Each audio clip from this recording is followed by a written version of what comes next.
Okay. Okay. I want to thank everybody for tuning in tonight, and especially thanks to John Mantooth, aka Hank Early. He and I go back a long way. We've been best friends since high school. But I'm going to be introducing the readers this evening. And before we get started, I wanted to mention that we're doing this tonight in part to help raise money for a coffee shop in Birmingham called the Wild Roast, and it's a really cool venue. It's special to me because it's in the neighborhood where I live, the Bluff Park neighborhood of Birmingham.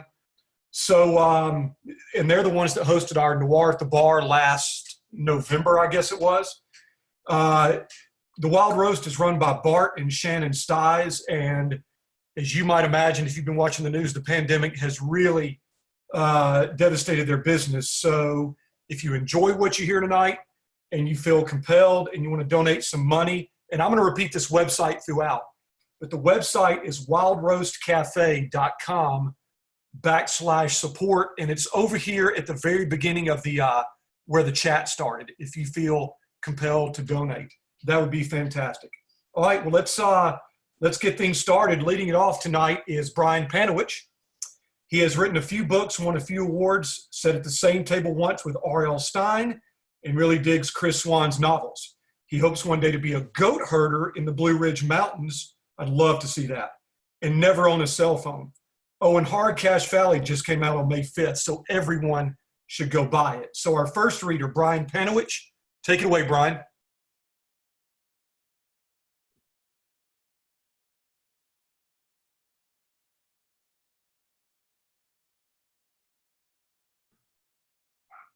How's that? Everybody hear me? We good? All right, man. Yes, thank you, and thank you for having me. This is pretty cool. There's a lot of people on here I recognize by name only, and I've read, and it's pretty cool to see some faces to connect to that, man. Pretty insane. I'm Brian Panowich. Like I said, I wrote some books. I hope to one day raise goats. This is my latest one. And I'm going to read a little bit from it. I also want to say that I just got like a box of these audio version of Hard Cash Valley. If anybody actually owns a CD player and wants to put in the comments for this thing, I'll send you out this, or the first person to make a donation for Wild Roast, I will also send you one of these too. So that's two. So the first one to make a donation will get one of these from me, and the first person to put a comment after this whole thing is over with, like just shouting out at who, what they liked and who they dug and that kind of thing, would be super cool, so that we know there's some participation. So there, swag has been handled. I'm going to read you a little bit from my new book. It's called Hard Cash Valley. I'm going to drop you right into Dane Kirby's life. Here we go. Dane was about to drop his keys into a coaster-sized ceramic turtle bowl on the small table against the wall in the foyer, but he picked it up instead. It always looked to Dane more like a warped oak leaf than a turtle, but he never really argued the point with his daughter, Joy, who had made it in kindergarten, and it had sat inside the door of the old house they lived in every day since she'd brought it home. Now it was here in the new house. He ran his thumb over the jagged edges. He'd broken it several times over the years, but super glued it back together every time. There was more glue and cracked purple ceramic chips now than it was an oak leaf or a turtle. But he loved it, man. He loved that goddamn turtle. Dane thought about how upset Misty had gotten the first time she'd come over and seen it sitting there. She said he'd just been torturing himself, and maybe she was right, but he put it there anyway, because some things were worth the torture. Some things he did not want to feel distant from. So that turtle blob thing made this house feel more like a home. It made it feel like his home. So the turtle stayed. He had he had no sooner picked it up before he felt the vice grip hug of a little girl with long hair, wispy and blonde, and in need of a good brushing, crushing his leg. He'd expected it. And he also knew it wasn't real. The little blonde girl let go and vanished around the corner. Dane had nothing to say as he followed her into the house. He poked his head around the corner and looked over the living room and into the kitchen. He saw what he had always seen, Gwen. He knew she would be there waiting on him. He also knew that she wasn't real either. But there she was, waiting almost like she had been every day.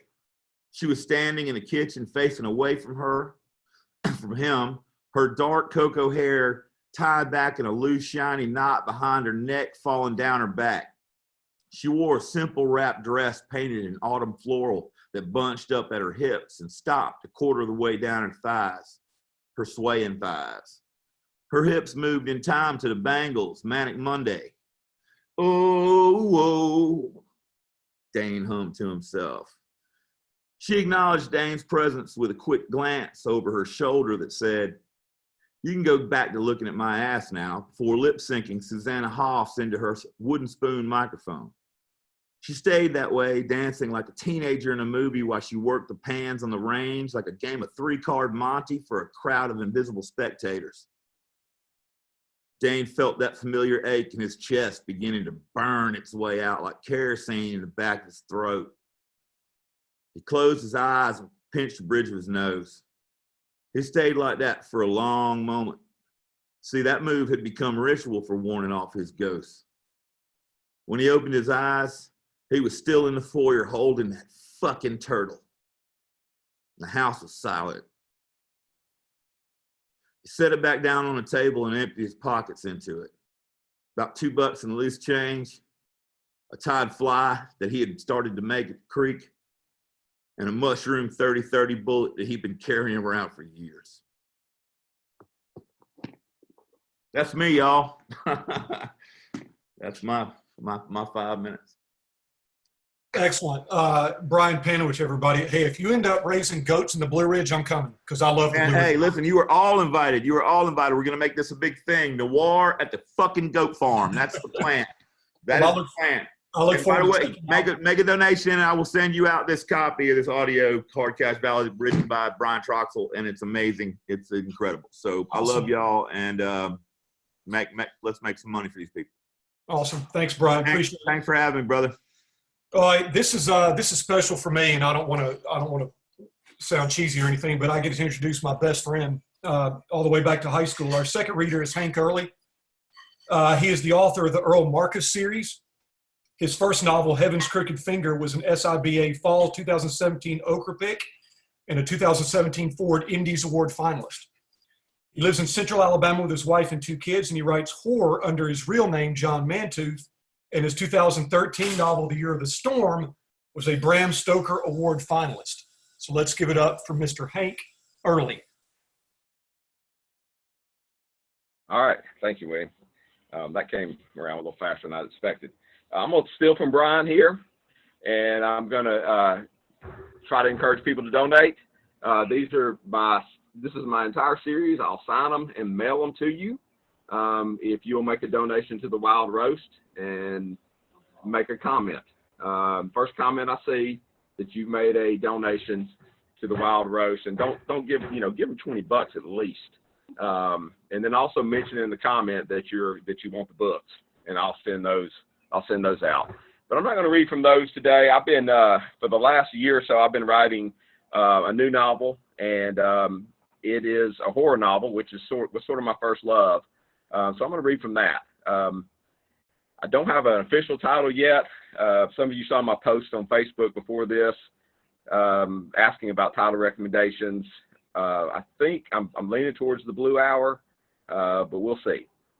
So this is from the first chapter, and it's not the very beginning of the book, so the only thing you're missing is the main character, Willie, has already witnessed something strange in the ditch behind his house, and you're going to hear that referred to a few times in this reading.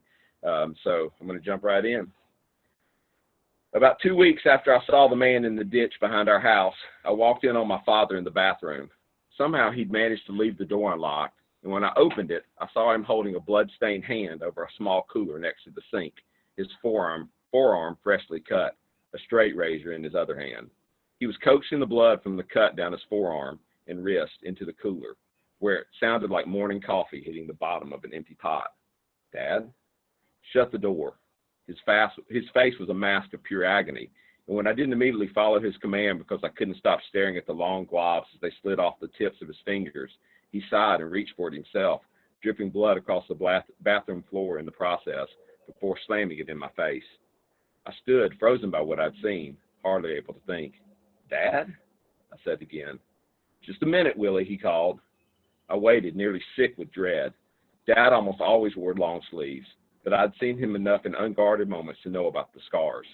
Mom told me they were ancient, remnants from tough high school years, and I'd believed her. Now I'd seen the truth. Dad was cutting himself. That was bad enough, but it was the cooler that I couldn't get my mind around. He was keeping the blood? I felt disoriented even thinking about it. What would possess him to do such a thing? How often did he take a blade to his flesh and bleed into this cooler, which I realized with a painful jolt was the same one I'd seen him pack when his job took him on the road? Was this a weekly thing? Daily? As strange as it sounds, I think I was able to stay relatively calm instead of bolting from my room because of what I'd seen a few weeks earlier, the man in the ditch. Something about the weirdness of that image, that singular moment, had helped prepare me for this. Looking back, it's easy for me to see that I was going through a kind of initiation, something that was more than just random. But at 12, there was only shock and awe. The door opened. "Hey, kid." He looked normal. He had his short shirt sleeves rolled back down to cover the scars. "What were you doing?" He shook his head. "Nothing, just cutting off a mole." "A mole?" "Yeah, I hate paying a doctor to do it, so I just slice them off." Of course, I knew he was lying, but for some reason I couldn't make myself challenge him. Dad had always carried his past around his shoulders like a heavy cloak. He had always been secretive, a mystery even to my mother. His insistence on his own room, his absolute privacy, the way he never, ever talked about the past. But this was taking it to a new level. He was cutting himself and keeping the blood inside that cooler. "Look," he said again, "sometimes we think we see something, but it's not really anything at all, okay?" I nodded. He was my dad. I wanted to trust him. But more than even that desire, I wanted him to be okay. Maybe that's why I didn't press him.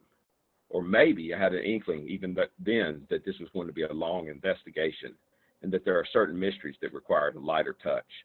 Was I already making a connection between my father and the man I'd seen in the ditch? I think that's probably a stretch, at least on a conscious level. But subconsciously, the mind is not nearly so constrained. It's in the subconscious where you can hear the universe hum. I'd learned that later, hear it spelled out by one of the most fascinating people I'd ever meet. But I think I already sensed it even way back then. If you start thinking about this again later on, maybe tonight when you're trying to sleep, remember me like this. He smiled and held out his clean hands for me to see. With his wounds all covered up, it was all too easy to play along. "Okay," I said. He patted my shoulder. "Love you, kid." Despite all the sadness my father carried with him, all the invisible baggage that the rest of us could sense but couldn't quite see, he was never anything but good to me, which makes all this even harder to tell, to look back on without flinching. A few weeks passed before I got up the nerve to approach my mother about what I'd seen. I still hadn't told anyone about the man in the ditch. I waited until Dad was in his office making some sales calls. He basically worked at home during these years, only heading out to visit clients when absolutely necessary. I found Mom on the back porch, sitting exactly where I sit now. She listened to my story, including the part where Dad had tried to convince me he was only cutting off a mole. A tear dropped down her cheek, and she wiped the wetness from her face and tried to compose herself. "Your father isn't like any other man I've ever known, Willie. Some men are haunted by demons that the world creates, alcoholism, war, abuse. But your dad had his own, very personal demon that he created himself.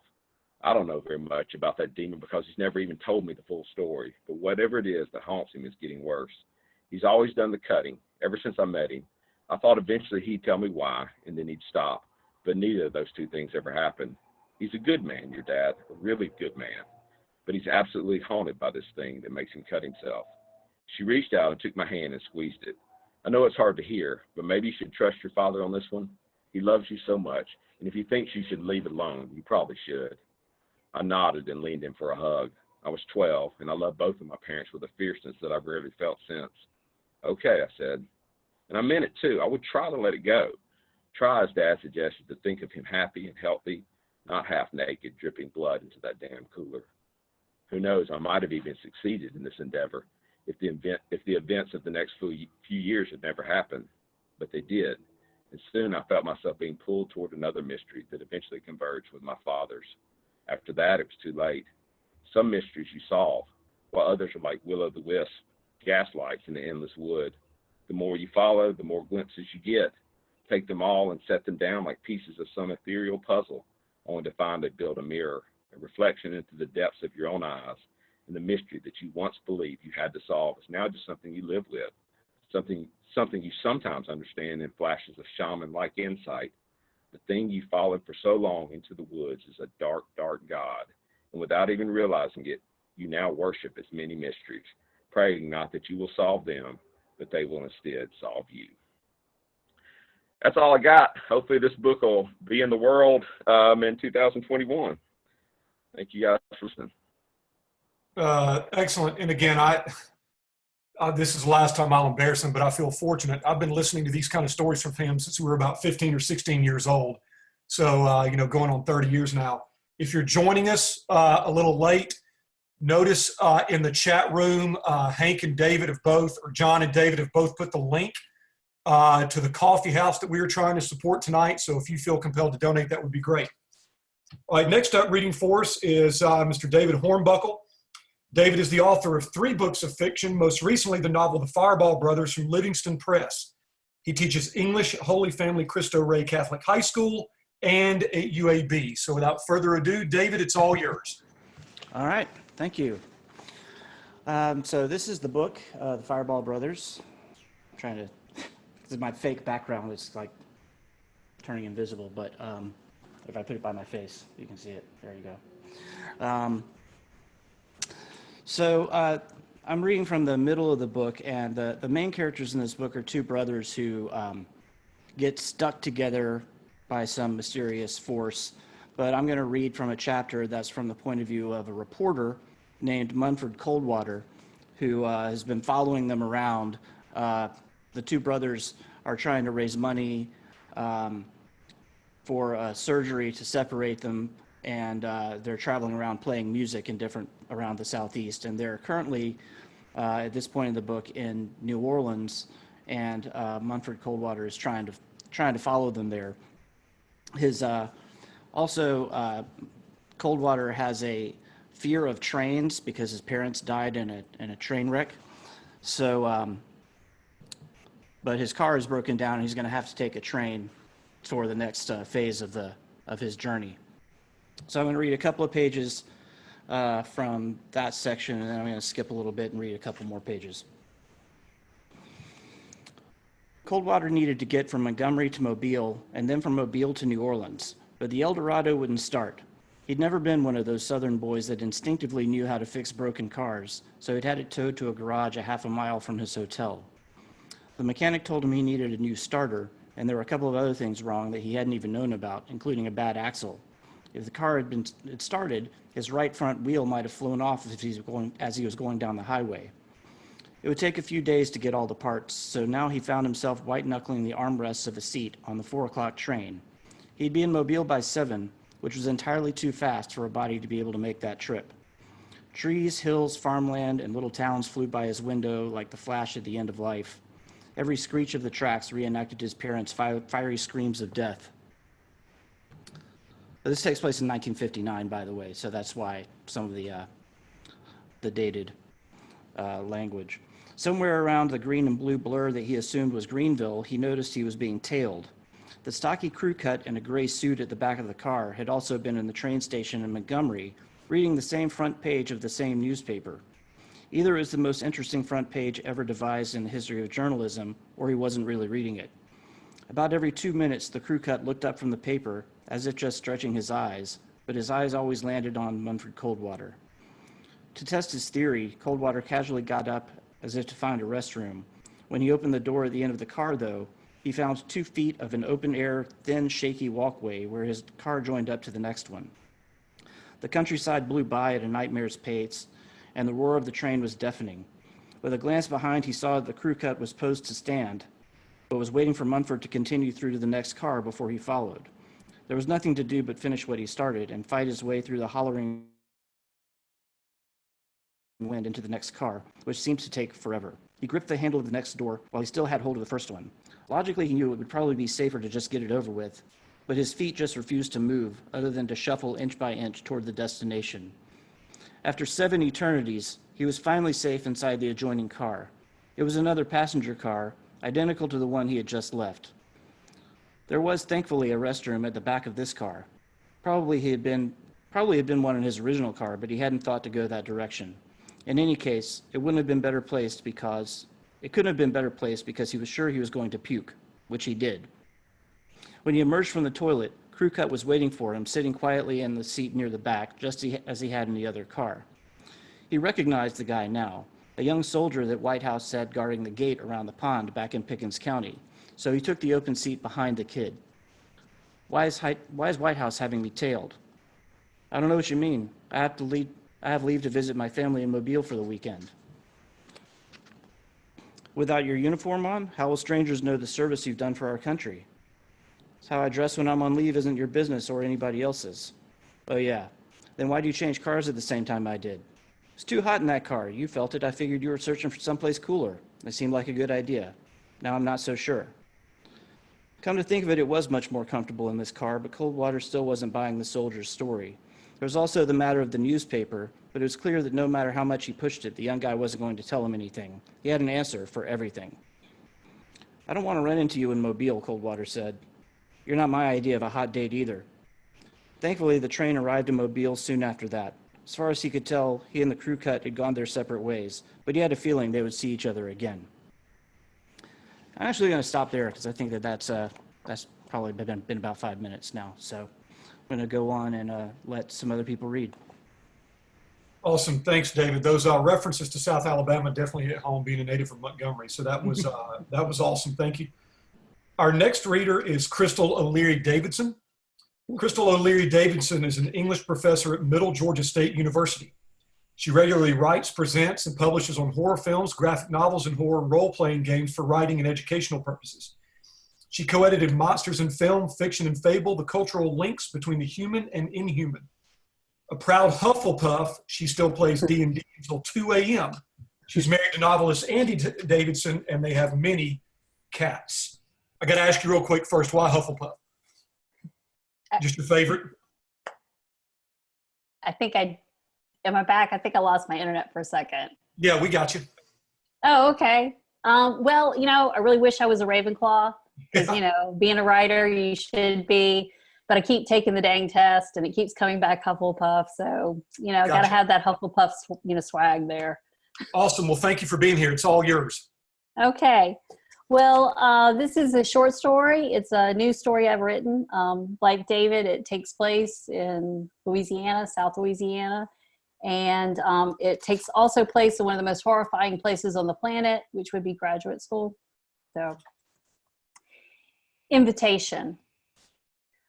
Will became a vampire one night during midterms. He'd been cramming literary theory at the library and had gone outside for a smoke. One minute, he was rummaging through his backpack for his lighter, and the next, like an awkward cut in a student film, Dwayne, townie drug dealer and perennial grad student, was standing over him, nudging him with the toe of his boot. Dwayne lived in the apartment below Will's. This term, they both had Miller's postmodernism seminar, but Dwayne missed half the class meetings drunk on nickel beer with freshman frat guys. He was the kind of loser who made Will feel smart. Dude, you all right? Dwayne held out his hand. That was weird, Will said, standing. He rubbed the side of his neck, blood on his fingertips. I must have passed out. I guess I need something to eat. Come by my place and eat all the fucking crawfish you want. I have to finish this paper. You gotta eat. Hey, can I borrow your seminar notes just for a night or two? Will felt clammy and sick. He just wanted to go home. Whatever, he said, pulling them out of his bag and handing them to Dwayne. Sluggish, Will drove home. He parked by the dumpster. The silver moon dappled the grass field behind his apartment complex where cows gathered under a copse of trees, lowing and chuffing. He staggered up the stairs to his apartment. Once inside, he flipped on the light by the door. His cat Toby hunched on the back of a chair and flattened his ears and growled at Will. It's okay, Will said. But Toby ran spitting into the bedroom where he huddled against the wall beneath the bed, refusing to come out. Even later when Will pulled out leftover tuna salad to make a sandwich. Will leaned against the counter, wilting sandwich in hand, and before he took a bite, his stomach turned over in a lazy somersault, and he barfed in the sink.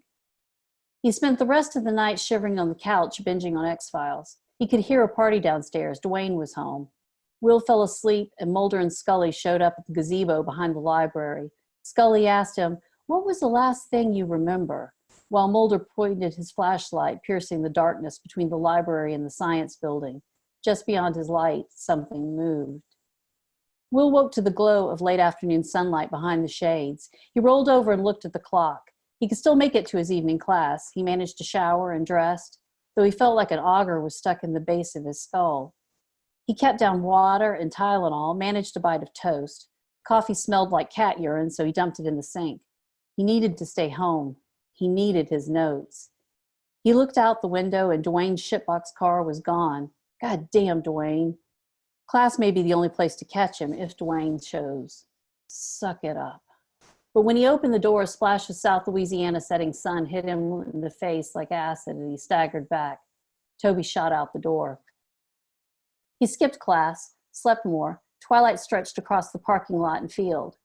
Cows had gathered by the fence. Will stepped out on his landing, a can of cat food in hand. He called Toby, and eventually the cat crept out of the bushes near the foot of the stairs. "Weirdo," Will said, and opened the can. The smell of meat and gravy hit Will, and before he realized it, he had dipped his tongue into the can.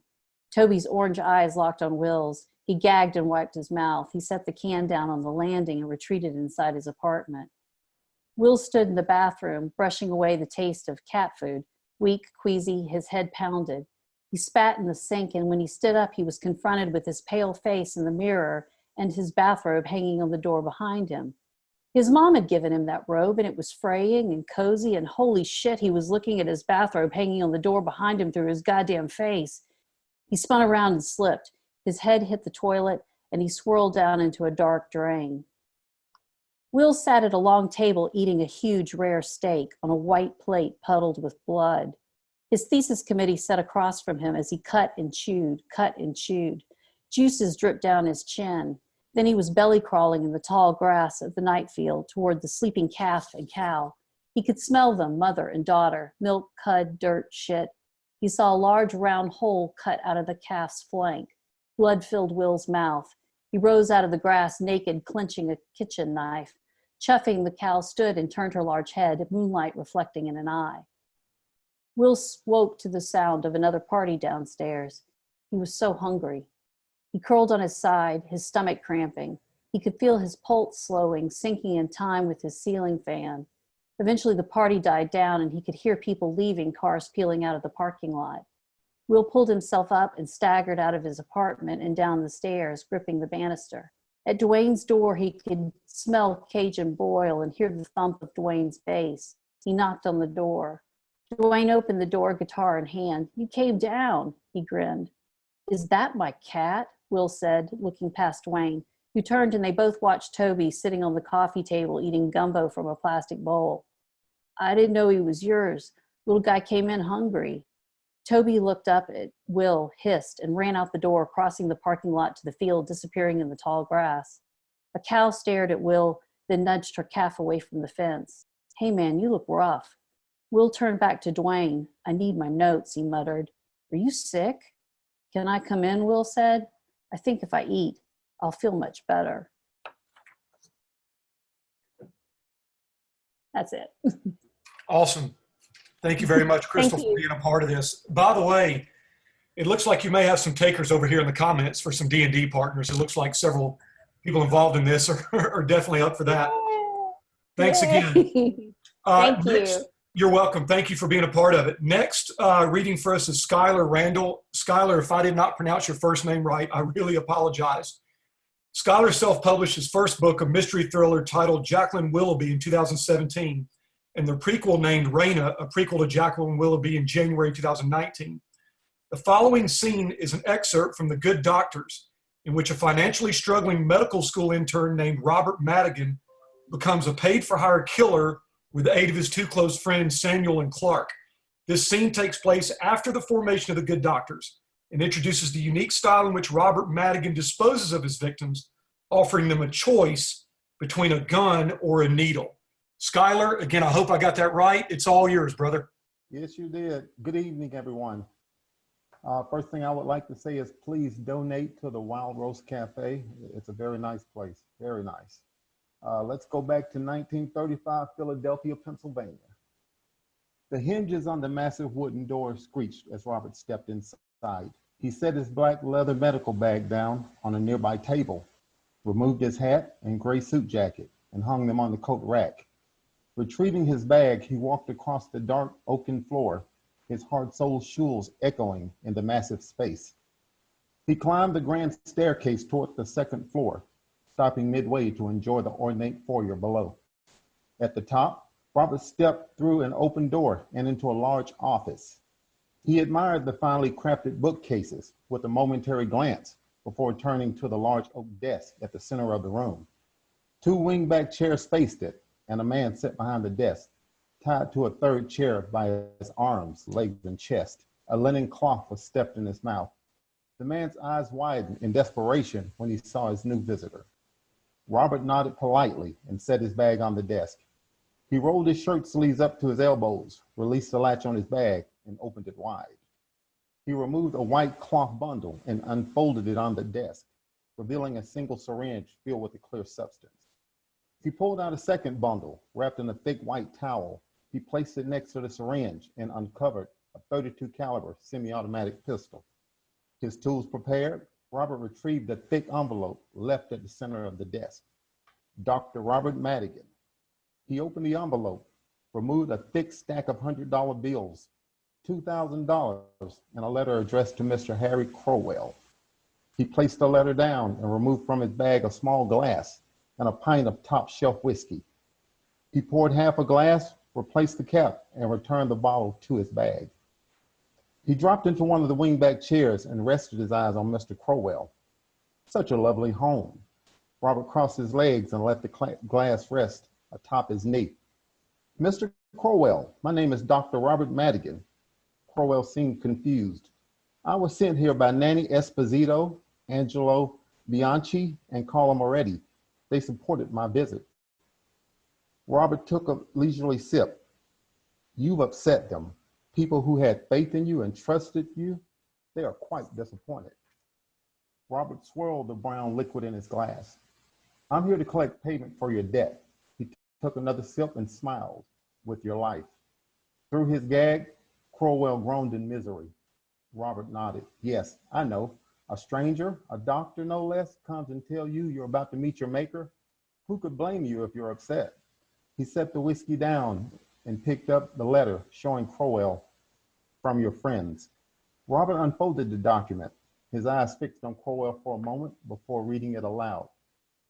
Harry, you worthless deadbeat. You thought you could pull the wool right over our eyes, steal the rights to our property down south.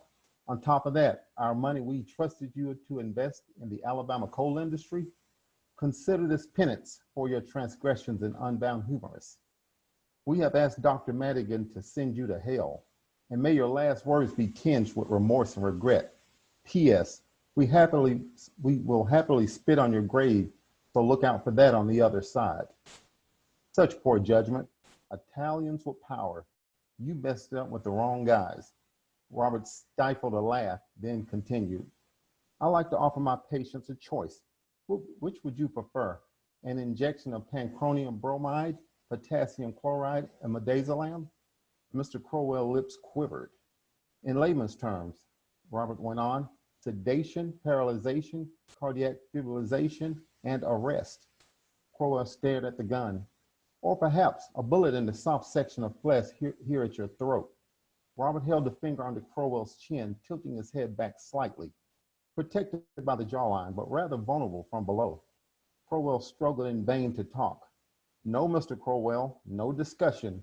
Negotiations are for the likes of beggars and street vermin. Robert took a step back from the sniveling wretch. He gestured at the syringe. Nod for yes, Robert said. The injection? Crowell shook his head frantically. Or bullet. Crowell shook his head again and tried to mumble the word please. One more time, Robert sighed. Injection, bullet. Crowell shook his head violently. Robert finished the last of his glass of whiskey and set the empty glass down hard on the desk. I'll decide for you then, he said. Bullet. He retrieved a leather cap from his bag. This has a metal plate embedded at the top so the bullet won't exit your skull and make a mess. I'm sure you wouldn't want to stain these beautiful walls. As Robert attempted to place the cap on Crowell's head, the desperate man writhed in panic. He punched Crowell in the face, stunning him, then secured the hat with its chin strap. Forgive me, I normally don't hit my patients, but you were being unruly. He picked up the gun and wrapped a towel around his hand. Let's clean up, Robert explained dryly. He placed the gun beneath Crowell's chin, just above the clavicle, the barrel pointing up to the ceiling. I believe in good manners, even with bad patients. Crowell tentatively opened his watery, bloodshot eyes. Beware of the young doctor and the old barber, Robert said. He turned to look behind him, then back at Crowell. There's no old barber here, so goodbye. Robert pulled the trigger and Crowell's chin fell to his chest. Robert used his left hand to hold the towel in place as he carefully withdrew the barrel of the gun from the entrance wound. He set the gun down, refilled his whiskey glass, and returned to the wingback chair. He leaned back and stared at the corpse, gently sipping his whiskey. Thank you very much, Schuyler. By the way, I love your shirt. Ah, thanks. Great stuff. You're in Philadelphia right now? No, I'm in McCalla, Alabama. Oh, you're in McCalla. Okay. I was wondering where the Penn, what's the connection to Penn? That's part of the manuscript that I'm working on. The three gentlemen attend Penn University. Great. Awesome. Well, thank you for being with us, Schuyler. Thank you. Next up, we have Christopher Swann. Christopher is the author of Shadow of the Lions, which was an SIBA Ochre Pick, one of Southern Living's best Southern books of 2017, and a Southern Book Prize nominee. In 2018, he was a finalist for both the Townsend Prize and a Georgia Author of the Year Award. He lives in Atlanta with his wife, Kathy, who is also an author, and their two sons. His newest book, Never Turn Back, is due out this October the 6th. So, Christopher, if you're ready, take it away. I am. Real quick. This is what the new book looks like. Sorry, y'all. So, hey, everybody. Shout out to all the teachers out there. God bless y'all. I know exactly what you're going through. So yeah, my next novel is called Never Turn Back. It's due out October 6th. It's available for pre-order everywhere, but especially from your local indie. Help them out, please. Never Turn Back is about a guy named Ethan Faulkner, a young man with a tragic haunted past. He was 13. Ethan and his little sister were suddenly orphaned, and they have to go live with their Uncle Gavin, who's a virtual stranger.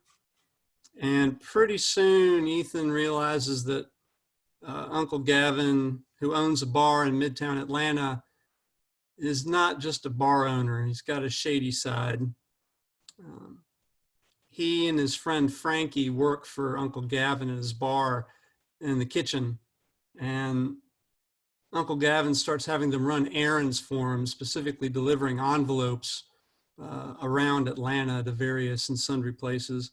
In this excerpt, it's a flashback to Ethan's teen years. Ethan and Frankie meet one of Uncle Gavin's more unsavory colleagues. Brandon Cargill worked out of a garage west of downtown in an industrial strip sandwiched between the interstate on one side and the neighborhoods of English Avenue and Vine City on the other. Low brick buildings and warehouses alternated with patches of scrubby fields bordered by rusting chain link fences, the downtown skyscrapers rising in the periphery like sentinel towers. Clusters of power lines strung from poles crisscrossed overhead, a net to keep a boundary on the sky. There were no tourists there, no strolling shoppers, no parks or restaurants. The area had all the charm and functionality of a manhole cover. ATL Body Shop was a long white garage with several bays. Most of them open to reveal cars in various stages of repair. Frankie's father, Reuben, drove us there, which was unusual because Frankie and I usually walked or took Marta when we made our deliveries for Uncle Gavin. and he pulled to the curb, then gestured at the garage. "You're not coming?" Frankie said to his father. Reuben shook his head. "I'll be right here," he said. I realized he hadn't turned the engine off. Again, he waved his hand at the garage. "Apúrate. And remember, don't give him that envelope until he gives you one." That was another odd thing. We were exchanging envelopes this time, not just delivering them. We stepped out of Reuben's car and crossed the concrete parking lot, wincing at the heat that slapped us, at the air we drew into our lungs like dragon's breath, leaving an aftertaste of gasoline and hot rubber. An old maroon Honda Accord, its rear windshield starred and cracked, sat in front of an open bay as if abandoned, or simply too exhausted to roll forward into the shade of the bay. I elbowed Frankie and nodded at the Honda. "Think you could fix that?" I asked. Frankie glanced at the Honda. "Not worth my time, man," he said. "Piece of crap purple rice burner from the 90s. There was a loud, explosive crash from the garage ahead that sounded like someone had hurled a metal trash can into an empty dumpster. We froze. Standing in the doorway of the nearest bay was a tall, raw-boned man in stained coveralls, a Braves cap on his head. He held a drop-forged wrench in one hand. It took me a moment to realize he'd swung the wrench and struck the side of the garage with it, resulting in that horrible echoing crash. "You talking about my car?" the man said. Frankie didn't falter. He beamed a smile bright as the sun. "Sorry, sir," he said. "My apologies." "Shut the fuck up, Chachi," the man said. Frankie's smile vanished, a total eclipse. The man pointed at me with his wrench. "What you want, kid?" I glanced at Frankie, then back to the man. "I'm looking for Brandon Cargill." The raw-boned man clenched his jaw, his nostrils flaring. "Brad," he said. I blinked. "What? It's Brad, motherfucker," he said. He swung the wrench so it banged off the side of the garage, the crash shivering in the air. "Who sent you?" I glanced at Frankie to get his reaction. What the hell? But the man banged the wrench once more. "Don't look at the spick. Look at me when I'm talking to you," he said. "Who the fuck sent you?" I'd heard racist speech and jokes before, but I had never been confronted by an adult who used such speech so openly. I gaped at the man who pointed at me again with a wrench. "Who the fuck sent you?" "Gavin Lester," I said. The man raised his wrench and threw it. Frankie and I ducked involuntarily. The wrench spun end over end between us and smashed through the windshield of the maroon Honda. Safety glass bounced off my jeans. Before I could move or put my hands up or even breathe, the man was in front of me, close enough that I could see an almost translucent mole on his jaw, just below his left ear. "The fuck does he want?" the man said.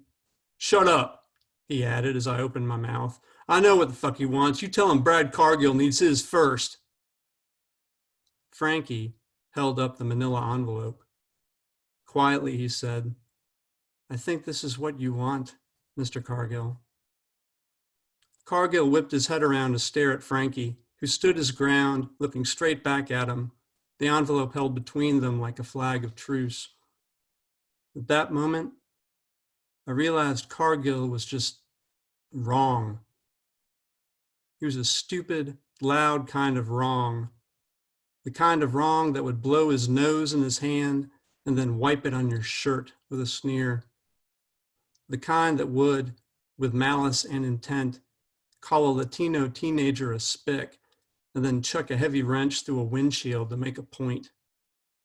The kind that would walk into your house one evening and blow your life away.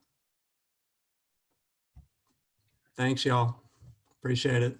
Awesome. Thank you very much, Christopher. That's awesome. Appreciate you being with us again. For those of you, we have some people joining us over here on the in the chat room. The link where you can donate to the Wild Roast is pasted over here up and down. If you scroll up and down, you can find it. And again, we are doing this tonight on behalf of the Wild Roast Cafe, which is a wonderful coffee shop here in Hoover, Alabama. Okay, next up, we move on to Mr. David Powell. David writes full-time in Georgia, seeking out the little pockets of chaos that hide in the small spaces of the grid. He's a member of Horror Writers Association, and his work has appeared in Shotgun Honey, Calliope, Oklahoma Pagan Quarterly, and the HWA Poetry Showcase, Volume 6. All right, David, if you're ready, take it away. Thank you. And thanks for allowing me to be here and for putting this together, Hank. It's great.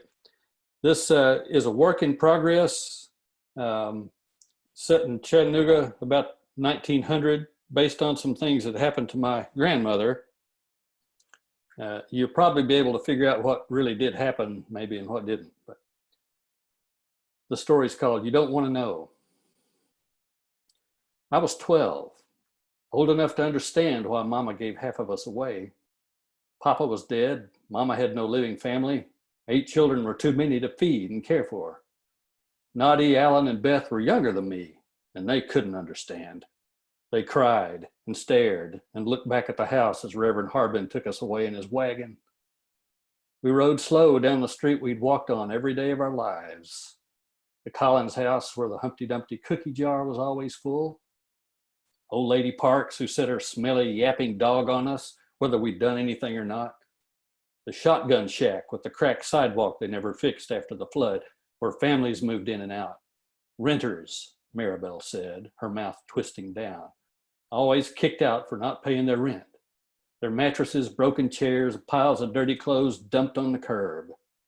No one ever came back to claim anything, just left it for the trash man to haul away. You will not be renters, Maribel said. You'll have good families, nice people, plenty to eat. Mama stood there listening, but wouldn't look at me as my sister talked. I couldn't tell if she really believed it or not. Soon as the house was out of sight, the little ones looked at me. I put my arms around them, but my stomach drew down to a hard knot. This was Maribel's place, shushing the little ones, telling them not to worry, saying, wait till you see what's for supper. It was my big sister's job. But the last thing she said to me was, you take care of the little ones. My mothering was a thin wall with nothing to hold it up. It listed and sagged when I said, eat up now or lay back down, you need your sleep. After a while, it fell flat. I got tired of them telling them Mama would be back for us as soon as she could. Maribel could sing lullabies, but I couldn't. I sat silent while they cried themselves to sleep. I said nothing when Reverend Harbin gave Noddy away to the woman in the fur coat. Noddy was 3. After she left, Alan and Beth stopped talking. I hid anyone that bothered them, but that was as far as my mothering went. I didn't have to do it long. A man with a mustache took them both. They took the babies first, Lifers told me, then the pups like Noddy. Nobody would take me. I was too old. I'd go to work at the hosiery mill and give all my pay to Reverend Harbin. For how long? I asked. For as long as you can work, they said. Just pray you don't get sick and go to the hospital. You don't come back from there. That was the first night my dead kin came to visit. I was sitting up thinking about the hosiery mill when I saw them. Dormitory's high windows glowed yellow from the street lights, throwing big sideways rectangles across the double line of sleeping girls. Dead grandparents, uncles, cousins, they sat on the beds and floor and windowsill. They weren't solid, so the yellow light showed hazy, like in a fog, through their bodies. They didn't scare me. I thought I was dreaming. In a dream, everything's normal. What are you doing here, girl? Papa spoke. He sat on the bed right next to mine. The left side of his face was all melted and burned. He died at the steel mill when the molten metal splashed on him, and this was the way I pictured it. The funeral was closed casket. Well, you died and left us without enough to live on, so Mama had to send part of us away. Had to, did she? That made my heart beat faster. Nobody could stop a conversation like Papa, and all he did was repeat what you said and ask another question. Spill the milk, did you? Bible says to, does it? Clamped the room down just like that, all of us watching him, afraid to speak. So I waited. gripping my wool blanket so thin there wasn't much scratch left on it, smelling the cool, dry smell of bleached sheets. Maybe this wasn't a dream. Papa turned to face the others scattered around the room. Said she had to. Then they all faded away. I let go of my blanket and tried to puzzle it out, but thinking's never been my strong suit. It made me nervous all the time I'd had to sit and think since Reverend Harbring came to get us. The little ones had battered me with questions I couldn't answer. Losing them left an empty place, but loosened the knot in my stomach, all twisted up from the pressure of having to know something. The dead came back 2 nights later, and somehow I knew I wasn't dreaming. This time Papa sat on my bed, Uncle Ray sat on the right. Aunt Janie got tired of his beating, so she opened him up with a shotgun. Now his insides wobbled when he moved. Aunt Chloe put you in here? Uncle Ray asked. What the hell? Said she had to, Papa said, and the men laughed, low and deep. Men were always doing that, talking about me like I wasn't there, and laughing. I never could tell what they were laughing about, some man's secret they were all in on. When I asked Maribel what the big joke was, she'd say, you don't want to know. But Maribel wasn't here, and I was getting mad. What were the dead people bothering me for? What's so dang funny? I asked, but that just made them laugh harder.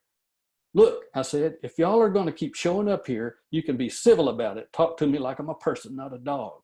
Or what? Uncle Ray said. Or I'll wish you into the fires of hell, I said. That shut him up. After a minute passed, Papa said, there ain't no hell. I balled my fists and scrunched my face up and thought, get gone, just as hard as I could. And they did. They didn't fade this time. They just popped out of the room. Next time, they were more polite. Awesome. Thank you, David. That was fantastic. By the way, I love all the claps up here too, that you can see up across the top. Thank you very much for being with us.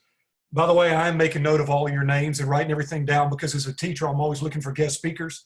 So you'll be getting a call from me at some point to come speak to my kids. All right, for a little while, we're going to move out of the Deep South and we're going to go all the way to the Rocky Mountains in Colorado. And we are going to hear from Mr. Sam W. Anderson. Sam lives in Denver with his wife, 2 children, and 2 psycho dogs. He's had over 40 short stories published, multiple novels, and several nonfiction pieces. And he likes pie. But before I turn it over to you, Sam, I got to ask you what your favorite kind of pie is. I'll go with some chocolate cream or some cherry. Thanks everybody for being here for this. Thanks John for putting it together. I'm going to read tonight from an upcoming novella I have coming out called The Sentimental Assassin.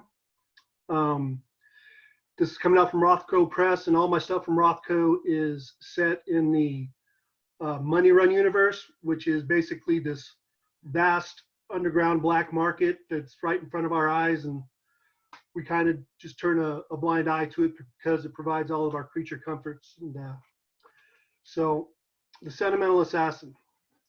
February 2013, in the middle of fucking nowhere. Let there be no question, Jo Martindale was not trans. She held no interest in being nor becoming male and only wore men's clothes because her wife, while she'd been alive, had claimed Vanilla Ice would make one damn fine-looking lesbian. Abigail said it often in death, too. 90s Vanilla Ice, she'd tell Jo in the dreams brought on by the various anesthesias administered over the years. Before the facial hair. I don't dig girls with facial hair. This despite the gray stray strands that had hung from Abigail's own chin. I got standards, she'd say from a million miles away. This mission, though, the story of this story, would bring Jo closer to her beloved abs in some manner. Either she'd use the bounty Deacon Rice had offered to finance another plastic surgery, one to square off her own hairless chin and improve upon her vanilla iciness, or she'd meet her soulmate on the other side. Either way, she'd be cool. Either fucking way. The blood red Plymouth Duster, 3 on the tree and factor 8 track intact, kept at a steady 50 over the snow-crunched 1-lane road. UFO's lights out screamed full blast on a continuous loop. Had been since Jo bought the muscle car from the Deacon Rice some 2 years earlier, with the volume dial already missing in action. Jo never heard a single note, though. Felt them.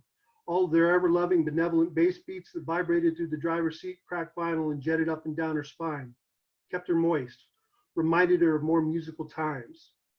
Over the months, she'd grown so accustomed to the constant thumping, Jo didn't know if she could operate the duster without, too hot to handle, pulsing through her thighs. Outside, moonbeams and headlights met the snow blanketing the vast oil fields, creating an eerie grayish hue. The mechanical donkey pumpers looked like enormous prehistoric birds, somehow motorized as they bobbed and sucked up the black goo with their long-gone ancestors rotting several strata beneath the Dakota plains. Jo removed the night vision specs dangling from the gear shift and cut the headlights before adjusting the goggles into place. Although she'd been assured surprise sided with her, Jo wanted to maintain that advantage, any advantage, especially considering her target, and Jo didn't much want to consider her target. On the horizon, the shed appeared. Smoke whisked from a cylindrical metal chimney, and the light from the sole window appeared like a firefly frozen in place above the snow-covered horizon. Jo's stomach tightened and tumbled. She wished she could fast forward through the following few hours, as no possible outcome appeared palatable. She understood part of her soul would die in that damn shed. Scenarios played out in her mind, horrific possibilities with once loved ones dead and body parts missing. She gnashed and ground and gritted her teeth. She never saw the road spikes. Never heard, of course, the Goodyear's blow. The duster fishtailed before the flat front tires found the small snake-like ravine bordering along the road. Jo's seatbelt locked. The first roll popped the perpetually stuck UFO 8-track tape free. The second broke off the passenger door. The several that followed tossed the duster's contents, a practical trash bin of fast food raptors and spent steroid syringes mingled with a shit ton of extra ammo with tornadic force. By the time the car had come to rest on its top, the music had stopped vibrating through Jo. Instead, she endured the assorted contusions from the seatbelt constraints, the agony from when her elbow had cracked against the door, and the concussion, mild as it was, still a beautiful fresh brain bruise piled upon a past collection so vast she'd grown to enjoy the experience. The belt pinned and hung her upside down in the seat, with blood rushing to her woozy head. She began a quick inventory of her weapons, but couldn't get past the idea that maybe she'd punctured one of the propane tanks in her breastplate. She smelled no hint nor tint of the fetid fuel in the frigid air, though. The crash had played out in a silent, sublime scene for her, but the crunchy metal had surely alerted anybody holed up in the shed. Jo readjusted her goggles and depressed the seatbelt latch. The constraint gave no quarter. Tugging and twisting yielded no results either. She dangled, suspended like a helpless fly, trapped in awaiting a famished spider. Well, as helpless as a fly as a world-class, take no sass, kick you and your mama's ass assassin could possibly be. The light inside the shed went dark. Jo needed to cut herself free, pronto, and reach for the knife in her boot, only to find the sheath empty. Her heart thundered between the propane tits. A conglomeration of extra ammo clips and smaller caliber guns lay scattered across the crumpled car ceiling, and Jo probed through the mess, searching for her missing knife. I can't do this, she thought. Even if she could, she couldn't. Through the concussion fog, a notion nagged at her about how she should have easily freed herself. She somehow knew the answer was so obvious, it taunted her just behind conscious thought. She couldn't find it, though, and the harder she searched for the fleeting idea, the further away it scurried. In the snow, Jo's target crept closer. The body outline displayed by the goggles, the size and grace with which it moved, allowed no doubt. Polly approached. And that's my time. Awesome. Thanks, Sam. We appreciate it. And all the way from Colorado as well. Thank you very much for being a part of this. All right. Next up, we're going to move on to Hayley Moon. Hayley is an Alabama native and has 2 poems, Damaged Wings and Untitled, published in her alma mater's literary magazine, The Filibuster. She loves to seek out the macabre and is currently working on a collection of short stories. So let's give it up, everybody, for Hayley Moon. All right, thank you, everyone. So I encourage you to donate to the Wild Rose Cafe. It's a great place to sit and write. I love the atmosphere. So this is just a little snippet from a larger piece that I'm working on called Karen, about a Southern debutante who's actually a serial killer. Her walk was calm and deliberate. The 13.5-inch textured grip, curved claw hammer dangling from her right hand. She continued down the hall as Alex stood in the doorway expectantly. He had been impatiently waiting for the handoff of the requested item. As she neared, he stepped back, opening the restricted access door wide, allowing her entrance. She walked past him and toward the caged equipment area in the back of the warehouse. Karen heard the metal door slam and her co-worker's brisk footsteps behind her. Abruptly, she stopped, and Alex had to sidestep around her to avoid crashing into the woman's petite frame. He huffed in annoyance. "Can I get the hammer? I need to finish this by lunch." She looked over her shoulder playfully. "Of course you can." She responded before she pivoted, swinging the hammer high, crashing it into his jaw. The bone snapped and twisted at an odd angle. The first swing was a much-needed release of frustration. Alex had fallen to his knees, and his sounds of pain tickled her. Karen laughed. The noise he made sounded similar to those of the puppy she had strangled when she was 9. She stopped when Alex moved to stand, and she swung the hammer once again, bringing it down on the top of his head. She felt the hammer sink into his skull as it gave way to the blow. He fell out flat against the concrete floor. She watched his blood begin to pool around his head. The second blow had been truly orgasmic, and she had closed her eyes to relish in the thrill of the moment. The tingling sensation in her belly had now moved lower, causing a jolt of something primal to surge throughout her body.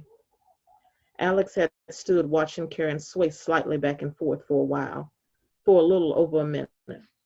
He had opened the door to find her standing there like a weirdo. She was staring ahead, unblinking. The woman was strange, and now he hated the fact that he had called her. He cleared his throat, hoping the sound would rouse her from whatever land of crazy she called home these days. He cleared his throat a second time. Still nothing. "Karen!" He shouted her name, causing her to blink for the first time in the 2 minutes he had watched her. "You okay?" She heard her name being called and shook off the thought. She looked from the outstretched hand and up into Alex's square, pale face. Temptation was calling, but she simply dropped the hammer into his hand and turned, the man's words of gratitude ignored, as she continued to walk down the hall. She couldn't let the anticipation of the evening disrupt her workday. She reached the women's restroom and paused at the door, her hand on the handle. Karen thought about the man at home waiting for her. He would be all hers. He was there for her pleasure, and by the end of the evening, her responsibility to dispose of once she was done. She sighed. She should have chosen better. He would be heavy to move. His body wasn't lithe like her co-workers. The man in the basement was no Alex, but for now, he would do. Thank you, guys. Awesome. Thanks, Hayley, for being a part of this. Again, another local writer. And as she said to kick off her piece, the link to Wild Roast is over here in the chat room. If you would like to donate, that would be fantastic. Next up, we have Mr. Andy Davidson. Andy is the Bram Stoker Award-nominated author of In the Valley of the Sun and The Boatman's Daughter. He holds an MFA in fiction from the University of Mississippi. He was born and raised in Arkansas, but makes his home in Georgia, where he lives with his wife, Crystal, and a bunch of cats. So, Andy, if you are ready to roll, it's all yours. All right, cool. So this is the book, The Boatman's Daughter, that I'm going to be reading from. It just came out in February. I'm going to read a chapter that takes place roughly about midway through the book, just to kind of set it up. The Boatman's Daughter is the story of Miranda Crabtree, who basically runs drugs upriver for a crazy preacher in a little corner of southwest Arkansas. It takes place in the 1970s, and Miranda has a lot of responsibilities to an old witch that lives in the swamp, to a young boy who is kind of a strange magical creature. But this particular chapter I chose because I think it lines up nicely with our whole noir thing, and I'm going to continue the theme that Hank started with ice chests full of blood. So here we have Miranda's second of 3 runs upriver in the book, and she's just basically exchanged a boat full of dope for 2 items. One of them is a young girl who has been drugged. The second is an ice chest that has the word preacher written on the top of it. She's gotten these 2 items from 2 very scary men, and these are not the usual people that she meets. This chapter is called It's in the Mouth. On the return, she cut the motor and drifted off the river into a cypress grove where the shallow water was thick with duckweed, clumps of little white flowers blooming in hollow stumps. Cypress trees stretching tall and cathedral-like into the morning mist, the world graying up. As if bewitched, the girl slept on beneath the brightly colored blanket. Miranda put her a few years older than Little Fish. Her face was sallow, her frame small, a streak of soot across her forehead. Her hair was short, cut close to the scalp. She smelled like smoke and something else, something sick. Miranda moved to the center seat and lifted the edge of the serape. She pushed up the girl's sleeve. At the elbow, the needle marks like fairy footprints, the most recent still pearled with blood. Below these, all the way down to the wrist, a faded latticework of scars. The ice in the styrofoam chest shifted. Miranda covered the child and drew the cooler between her feet. She took her father's old-timer pocket knife from his tackle box. She slit the tape and opened the lid, which came free with a shriek. No. Cook's head peered out from inside a clear plastic bag printed with a blue polar bear and tied at the top with a twist tie. His eyes had rolled up in his skull. His beard was matted red. An inch or so of blood had settled in the bottom of the bag. It beaded and sluiced in the folds of the plastic. She gripped the gunwale, stared down at her sneakers. The cuffs of her jeans rolled above the ankles.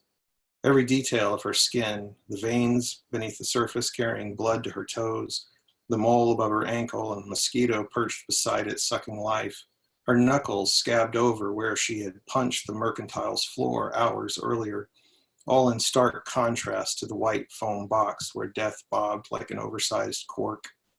Somewhere close, an owl hooted in a tree. Miranda forced herself to look at Cook's head. She saw something, a tight bundle of plastic, rubber-banded, wedging his mouth open. She closed the lid, the humid morning crawling wetly inside her shirt. For the longest time, she sat unmoving, staring at preacher written on the lid of the chest. At some point, she wasn't sure when or for how long, the chatter of a motor rose over birdsong from the river. Not a welcome sound, but she was strangely grateful for it, grateful to look away and fix her attention on anything but the cooler. Back out beyond the trees, the boat passed on. The girl stirred. The blanket fell away as she rolled onto her side and curled fetal and moaned and opened her mouth. A spasm rolled up from her belly, and Miranda had just realized what was happening when it happened. The girl vomited into the bottom of the boat, bile and some colorless gob, oatmeal or baby food, brief and sour smelling. Her eyes were open and she was shivering, a crescent of vomit on her cheek. Miranda slipped over the center seat to where the girl lay. She reached to wipe the vomit from her cheek, and the girl flinched and drew into a tight ball. "It's okay," Miranda said. She reached out again, touched the girl's cheek. Later, she could only think of it as a sudden breach, as a fish breaks the glassy surface of the water in the late evening purple. The entrance of a bold, beautiful presence, large and all-encompassing. It leaped up between them when Miranda's fingers touched the girl's skin and the girl's eyes flicked toward her, met hers, sharing an awareness of what Miranda did not know. In an instant, time had collapsed and all the rest of her days shuddered forward to the end, and they were melancholy and not without grief. A waking vision of herself, her age unknowable. She wore jeans and sneakers and one of Hiram's old shirts, as she so often did, and was drifting to sleep beneath the spreading boughs of an oak, its knuckled bark scored by lightning.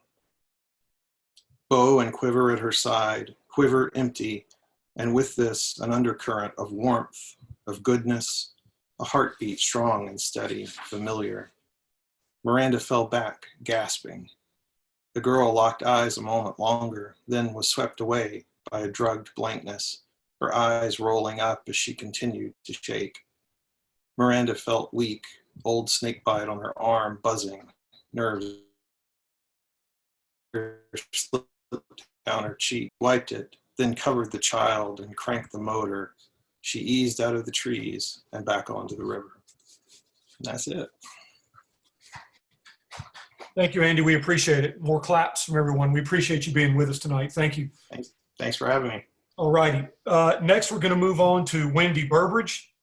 Wendie is a native Hawaiian writer who often writes stories based on her life growing up in Hawaii as the punk rock daughter of a Hawaiian Korean family.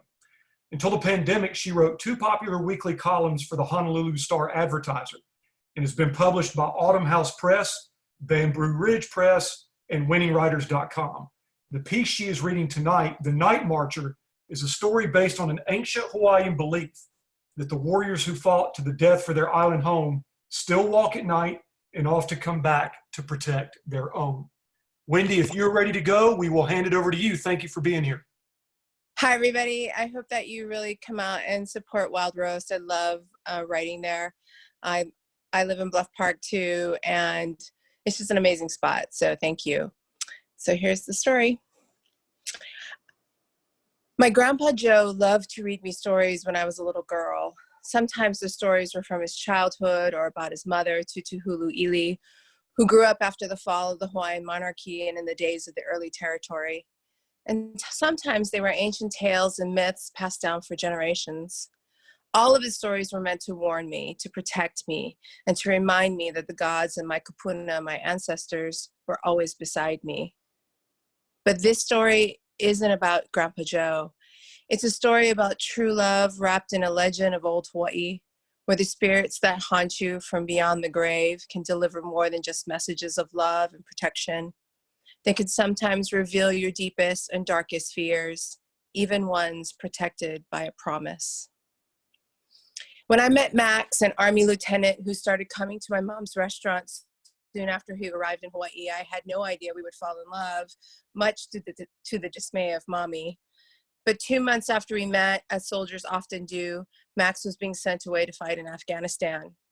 The night before Max left for his year-long deployment, I thought my heart would break out of my chest. He had asked me to marry him, and I said yes, but we couldn't wait. So we were married, not in a church, nor in any formal way. I told him Grandpa's story about our family wedding quilt. Tutuhulu'ili said that no haole church or paper could give you permission to be husband and wife. If you lay together under the family quilt, you were married, and no man or God could ever separate that union. The moment Max made me his wife, he whispered those words in my ear. No man or God will separate us. I promise you. One night, Grandpa Joe came to my room. You want me to tell you a story? He asked. Sure, Grandpa. Tell me the one about the night marcher, I said. Kim, I don't think that would be a good idea, he said, eyeing the pictures of Max taped to the wall above my desk. Please, Grandpa, I want to hear that story, I said. I didn't want to tell him about how I had not heard from Max in over 72 hours, no emails, and he missed our video call the night before. Okay, Kule, he said. He was the only one who ever called me by my Hawaiian name. During World War II, a young Hawaiian girl fell in love with a young soldier. He was very handsome with red hair and green eyes. Her mother did not approve of their relationship and wanted them to end it, but nothing could keep the young lovers apart. And one night they were married, not by a priest or in a church, but in the old Hawaiian way, under the family wedding quilt. If they lay together under the quilt, they were bound forever. And after he left for war, the girl waited for her young man to come home. She knew once he came home, they would be married in a real church, so everyone would recognize her as a wife. As Grandpa spoke, I swore I heard the sound of pa'u drums, a faint beat that seemed to be growing stronger. But I thought it was just Grandpa's story seeming to come to life as I listened. One night, he said, the girl heard the drums. She knew what the drums meant. Huaka'ipo, the night marchers. They were the souls and spirits of our ali'i, the chiefs who ruled our islands. They were the embodiment of all the powerful mana of our dead warriors, the protectors of our people. I sat on my bed, listening to Grandpa Joe become more animated as he told the story. He didn't realize I was clutching the wedding quilt in my hands. I looked up and I knew I could hear the Powell drums beating outside in the gulch below. There was no mistaking that sound. It was ancient and familiar to me. Grandpa kept talking as he got up and faced my window, drawing the curtains open to see what was really outside. As the girl looked outside of her window, Grandpa continued the story. She saw a line of ancient warriors marching in a tight formation past her house. She watched as great warriors with their leomano paddles and ko'oko'o staffs, dressed in malo and mahiole and covered in ahu'ula, seemed to glide past her house. As Grandpa described the sharp-toothed weapons and spears and the gored helmets and the feathered cloaks worn by our Ali'i warriors, I watched them march through the gulch behind my house. I held my breath. It seems as if, as Grandpa told the story of the night marchers, they were actually marching toward me. At first, I wondered if I was dreaming, but as Grandpa kept talking, the story seemed to become more real. And while I should have been terrified to see the ghostly spirits of long-dead warriors marching just feet from my house, I could not tear my eyes away. But I knew that if this story was real, I did not want to hear the ending. Grandpa, stop. Don't tell me the ending, I cried. "Ikalamai ku'ule, ikalamai," he said, apologizing as he kept with the story. "I must finish. You have to know," he said. "No," I cried, and ran downstairs to the deck at the back of the house. As I looked out towards the end of the line of the green mist seemed to carry the huaka'ipo toward me, I remembered the ending of the story, how the girl looked out and saw the last warrior in the line of the night marchers, the warrior who wore a green uniform and carried a gun, his red hair and green eyes hiding his part Hawaiian blood. But he had not abandoned her. He had returned as a night marcher to protect his child and the girl he loved. And just as Grandpa Joe slid the wedding quilt around my shoulders, I looked out into the trees and thought through my tears saw Max fall into the ranks of the Huaka'ipo. He was dressed in desert cami and body armor, an M4 in his hands, his combat helmet barely hiding his dark hair. As he stayed in formation, he looked up, and I saw his light green eyes staring toward me. He seemed to stay with me as the night marchers started to dissipate and the beating of the pa'u drums faded into the night air. He had kept his promise. Thank you. Thank you, Wendie, for reading that. We appreciate you being here. Thanks for sharing that. That was fantastic. Thank you. Okay, moving right along. Next up is Mary Rees. In non-pandemic times, Mary teaches high school in Calera, Alabama, where she reads a startling amount of student fiction focused on dragon-human hybrids and characters suspiciously similar to those on hit TV shows Supernatural. She is delighted to be interacting with adult writers and readers for this event. Leaning toward the Southern Gothic in style, her work has appeared in the Mississippi Review, Brainchild, and other places as well. So Mary, I am going to turn it over to you. Thanks for being here with us. Hey, hi everyone. I'm so glad to be here. And I want to remind everyone to donate to Wild Roast if you haven't already, because it really is a great spot and it's been a great addition to Bluff Park. I'm reading a story called Any Idiot Can Do It. And my idea here was to try to sort of embody the anxieties that someone might have when they think about having a baby. Okay, any idiot can do it. You announce your new intention to procreate late at night, and your husband explores the idea enthusiastically, thoroughly, as he explores your body. You're on fire again as you have not been for months, maybe years. In the midst of it all, you think triumphantly that this is what it is like to make a baby. But then it is over and he asks abruptly, "You are still taking the pill, aren't you?" And before you can admire the outline of his shoulder in the dim light, he is going to take a shower. You wander a bit in the sudden emotional absence, the inverse of your expectation that the two of you would snuggle and explore new possibilities, build new worlds with words. Yes, you are still taking your pill, magic pill. What will happen when it's gone? The next day, your husband suggests you get a pet, perhaps a little fish, which tells you that he does not understand at all. Anyway, you have to work and then groceries to buy, and then what? It seems that you have nothing to do. You are home before him and you rearrange boxes of microwave popcorn and cans of soup in the cabinet, ostensibly looking for something to eat. But you are not hungry. And when you look up from the spice drawer, your imaginary stepmother has appeared for the first time ever. She looks a lot like you, only much older and much more dramatic. She is tall and thin, dressed in the evil queen's gown from Snow White, the high collar looking ridiculous as a frame to the liver-spotted face with its widow's peak of white hair. Unpleasant, to be sure. You would never imagine your real mother to be so vile, which is why you suppose you are left with a projection like this. Idiot, she hisses, balancing a cigarette in her right hand, as if you could take care of a child. You attempt to adopt an attitude of youthful nonchalance, although at 30, you are not really youthful anymore. Please, you say, you weren't invited. She sighs theatrically and blows smoke toward the ceiling, an amount of smoke that seems excessive for her slim cigarette. You grab a copy of Parents and hide her face with articles about baby names, the art of clipping baby toenails, how to treat cradle cap. Please go away, you say from behind the smooth pages. Never, she says. I wouldn't be here if you didn't need me. You look up to see heart-shaped smoke rings breaking against the ceiling. Ignoring the evil stepmother, you call your own real mother. You ask her how it was for her, and she giggles in a way that always annoys the daughter who is too easily annoyed. Then she says she does not remember. She says something like, goodness, that was so long ago. It seems like I just woke up one day and you were there, you sneaky thing. This unhelpful answer does have one use. It inspires you to think of all the things your parents did wrong to you and imagine how superior a mother you will be to your own children. You will never tell them that they are sneaky. You will not call them slow, lazy, disorganized, or difficult. You will only tell them beautiful things about how beautiful they are. But the evil stepmother projection of your own mind as she is can read your thoughts.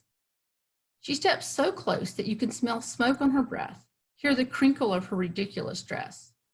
The words of your mother are already in your mouth, she says in her deep, rasping voice.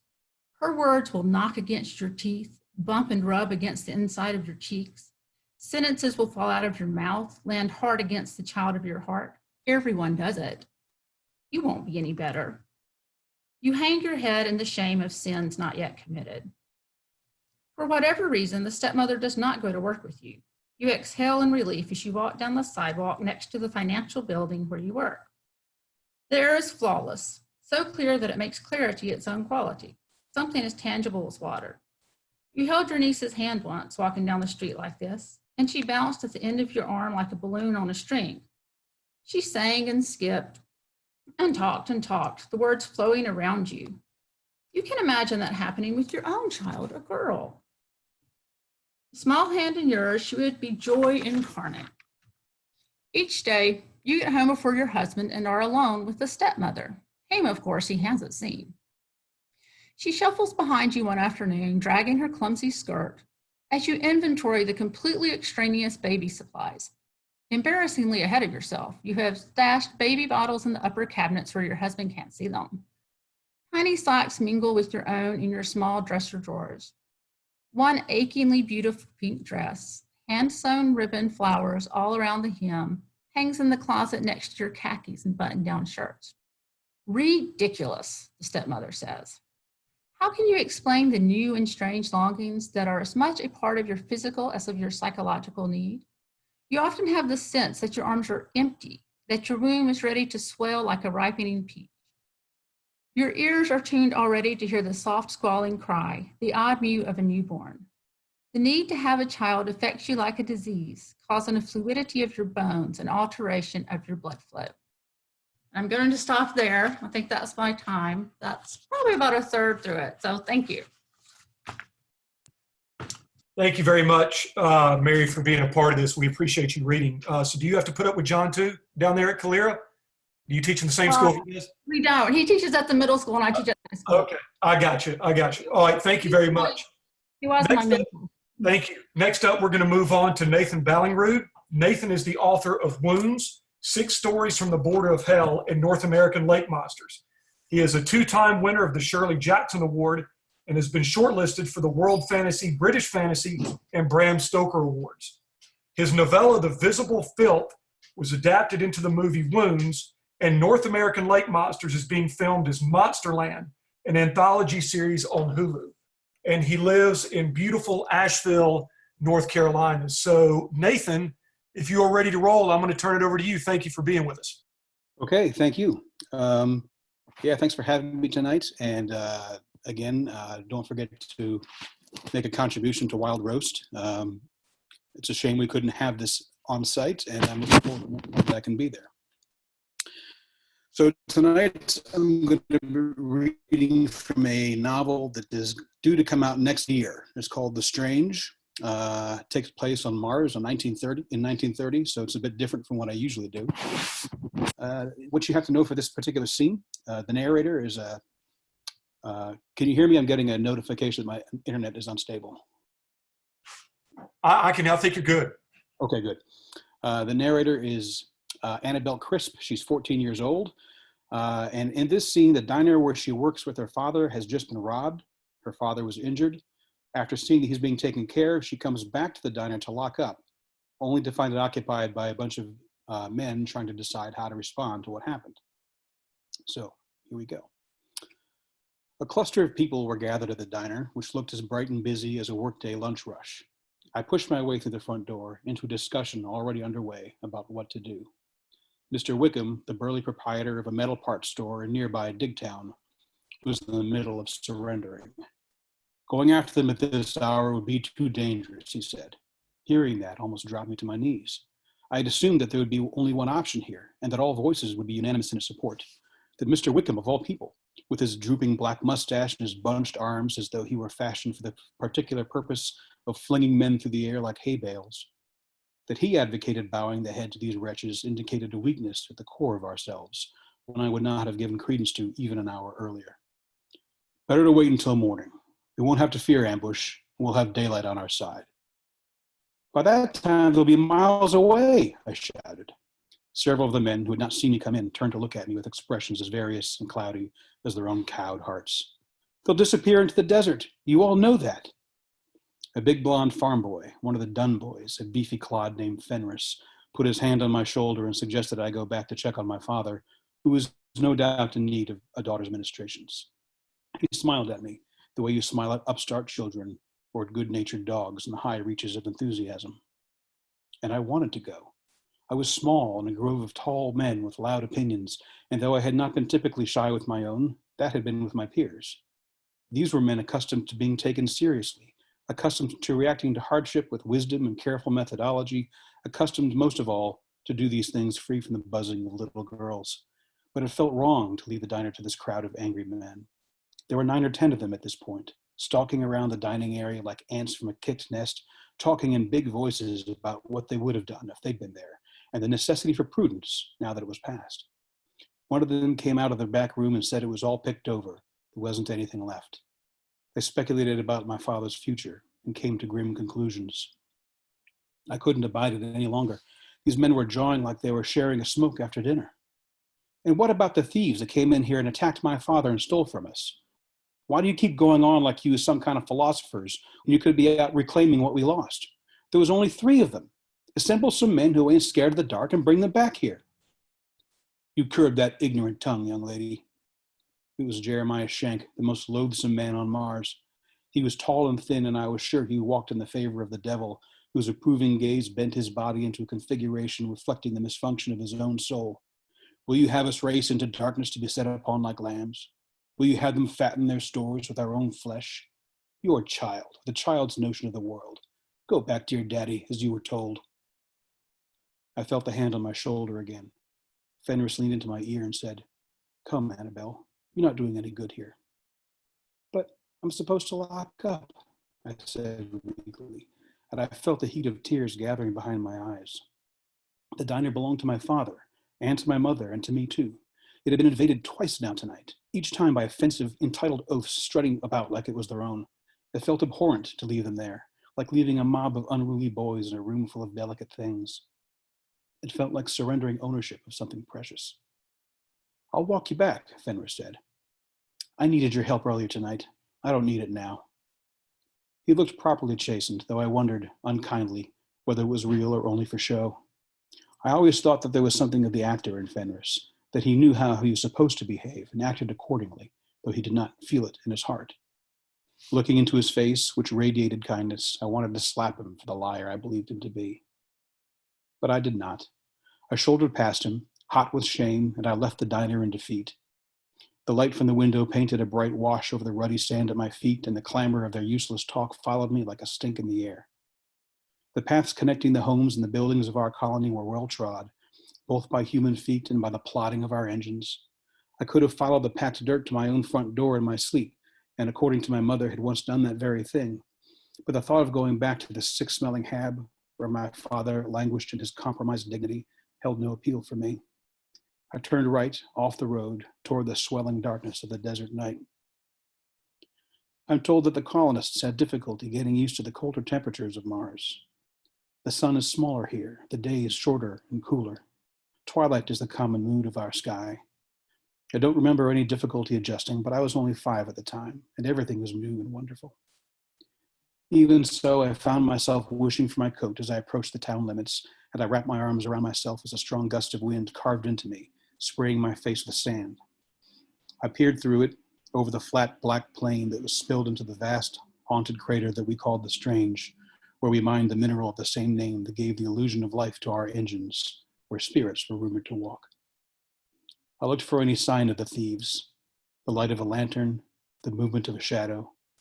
There was nothing, of course, other than the long coils of sand, which seemed to extend into the night like mystical winding trails, their far ends connecting to the mysteries and riddles, to fantastic cities, or to the long death of the world. The stars overhead were a shimmering curtain. Somewhere up there was Mother. What she was thinking, if she was thinking anything at all, was just another mystery. And I'll stop there. Thank you very much, Nathan. We appreciate it. And last summer, John and I actually got to come up to Asheville and do the craft beer thing. And that was pretty overwhelming. I mean, we have craft beer here in Birmingham, but I had no idea Asheville was a mecca for craft beer. But thank you for doing that for us tonight. We appreciate it.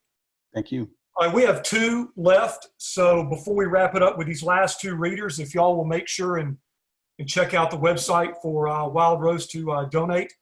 Next up, we have a local author, Mr. Karim Shamsi-Basha. Karim is a writer and photographer who immigrated to the United States from Damascus, Syria in 1984 at the age of 18.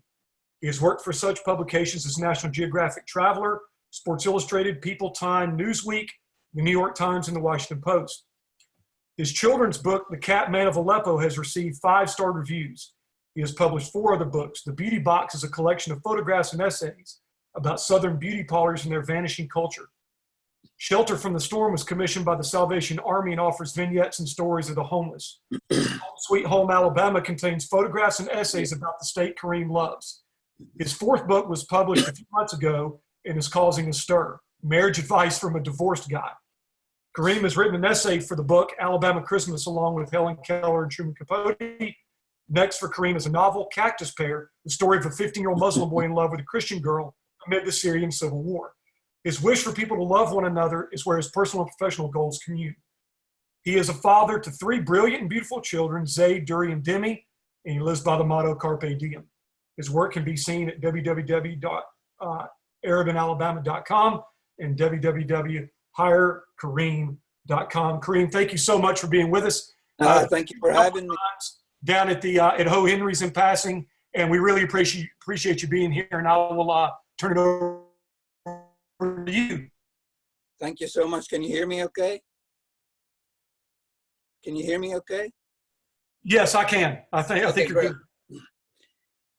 What I'm reading is a middle grade novel I'm writing called The Young White Helmets. The White Helmets is an actual group in Syria that saves people from bombed buildings during the war that went on for 8 years.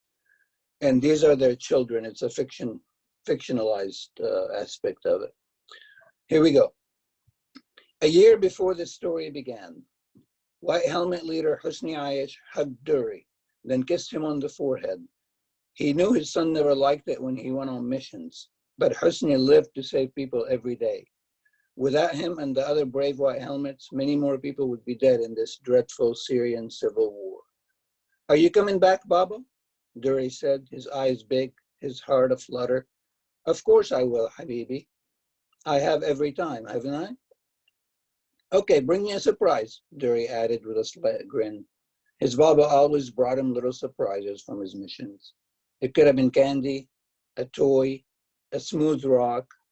Dury had a collection of rocks from his Baba, all varying sizes and shapes, all from different places, all smooth, their surfaces carved into fine round shapes from wind and from rain, from the passing of years and decades and centuries.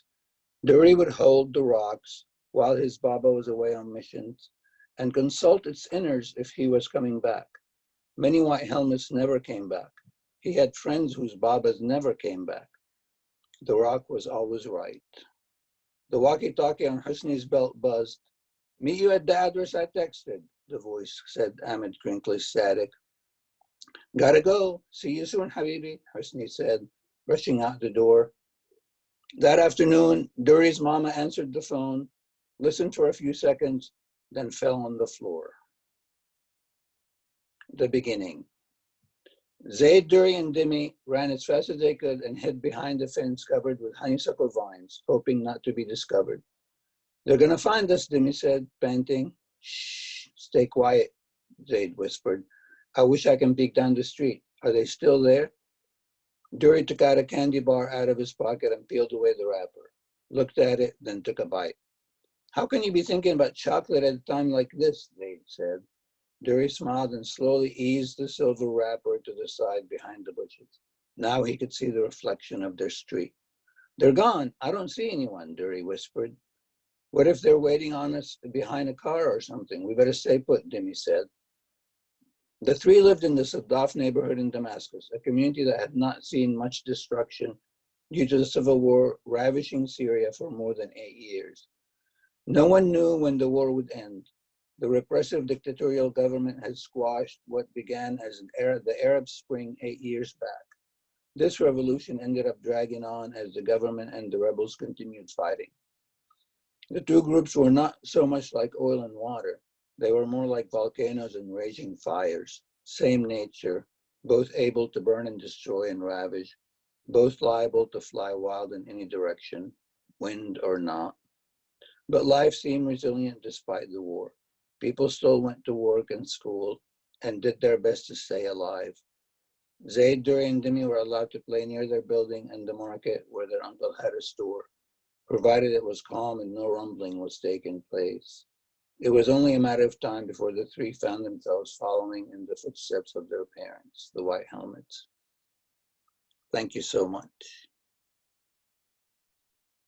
Thanks again, Karim, for doing that. We appreciate it. And again, we appreciate you reading for us tonight. Guys, we have one more to wrap up this Noir at the House. And closing the proceedings for us tonight will be Mr. Paul Tremblay, who will be reading from us up in the fantastic city of Boston. Paul has won the Bram Stoker British Fantasy and Massachusetts Book Awards and is the author of Survivor Song, Growing Things, The Cabin at the End of the World, Disappearance at Devil's Rock, A Head Full of Ghosts, and the crime novels The Little Sleep and No Sleep Till Wonderland. His essays and short fiction have appeared in the Los Angeles Times, Entertainment Weekly Online, and numerous year's best anthologies. He has a master's degree in mathematics and lives outside Boston with his family. So without further ado, again, all the way from Boston, Massachusetts, Paul, take it away. It's all yours. Thank you so much. And thank you everybody for allowing me to read. This has been such a treat and such a wonderful night. And since I'm going last, I guess I should make sure to say, please consider donating to Wild Roast. And also any books that you may purchase tonight or pre-order, please consider your favorite indie or bookshop.com. So I'm going to read from my upcoming novel, Survivor Song. It's coming out July 7th. I laugh because, how am I going to describe this book? It's a novel about an outbreak of a new super rabies virus in Massachusetts. I came up with the idea for this book in the summer of 2018, July 2018. And then I turned in my final edits to my editor October of 2019.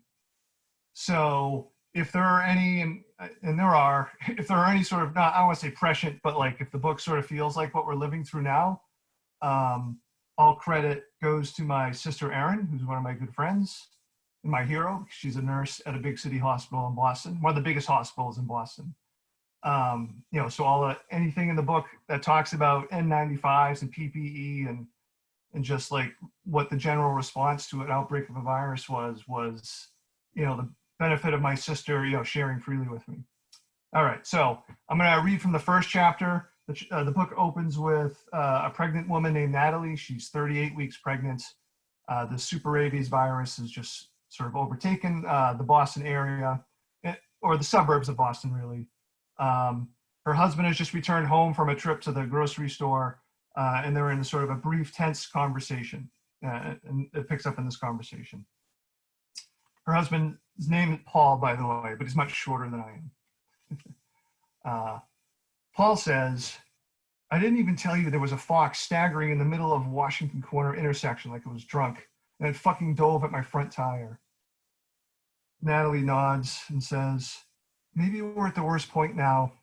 The quarantine will help get the spread of the illness under control. Everyone will be all right as long as we don't. Natalie continues talking, even though there's the unmistakable sound of footsteps on their gravel driveway. She's lived in the house long enough to know the difference between the sustained crunch and mash of car tires, the light maraca-like patter of squirrels and cats, the allegro rush of paws from the neighbor's dog, a goofy Rhodesian ridgeback the size of a small horse, and the percussive gait of a person. The steps are hurried, quickly approaching the house, yet the rhythm is all wrong. The rhythm is broken. There's a grinding lunge, a lurch, 2 heavy steps, then a hitching correction, and a stagger, and a drag. Someone or something crashes into the propped open gate and bellows out 3 loud barks. After the initial shock, Natalie all but melts with relief, believing, or wanting to believe, what she hears is in fact Casey the dog. Shock turns to worry. She wonders why Casey would be out on her own. Natalie turns and she cranes her head and looks out the front door and through the porch. A large upright blur passes by the small row of screened windows. The barks return, and they are more like expectorating coughs. There is a man standing less than 10 feet away from her. He opens the screen door and says in a dry, scratchy, but clear baritone, fall came and it began to rain, left out in the cold and rain. Then he grunts. Natalie and Paul yell at the man to go away. They shout questions and directions to each other. The white man is large, over 6 feet tall and closer to 300 pounds than he is to 200. He wears dirty jeans and a long-sleeved t-shirt, advertising a local brewery. He steps through the door and fills their porch. With each coughing bark, he bends and contorts, and then his body snaps back into an unnatural rigidity. He points and reaches toward Natalie and Paul. Natalie can only see the shape and contour of the man's face as he's silhouetted by the dim daylight behind him. Natalie's fear morphs into a self-preservation shade of rage. Her fists clench, and she steps forward and yells, "Get the fuck off our porch!" Paul moves more nimbly and darts in front of Natalie. He swings the front door shut with enough force to rattle the frame and wall. His hand momentarily loses contact with the doorknob, and he is not able to get the door locked before the man is already forcing it back open. "Natalie!" Paul shouts her name as though it's a question that is not rhetorical, yet has no answer. The door swings open, forcing Paul back into the house. The bottoms of his sneakers squeak as they slide over the wooden floor. Paul bends his legs, lowers a shoulder, attempting to gain purchase, to find the leverage he has lost forever. His feet stop sliding and they tangle, tripping him up. Paul falls onto his knees and the fiberglass door sweeps him away. And I'm just going to read one more paragraph from deeper into the book. Like I said, one paragraph.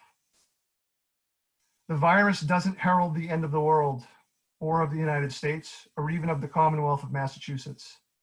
In the coming days, condition will continue to deteriorate.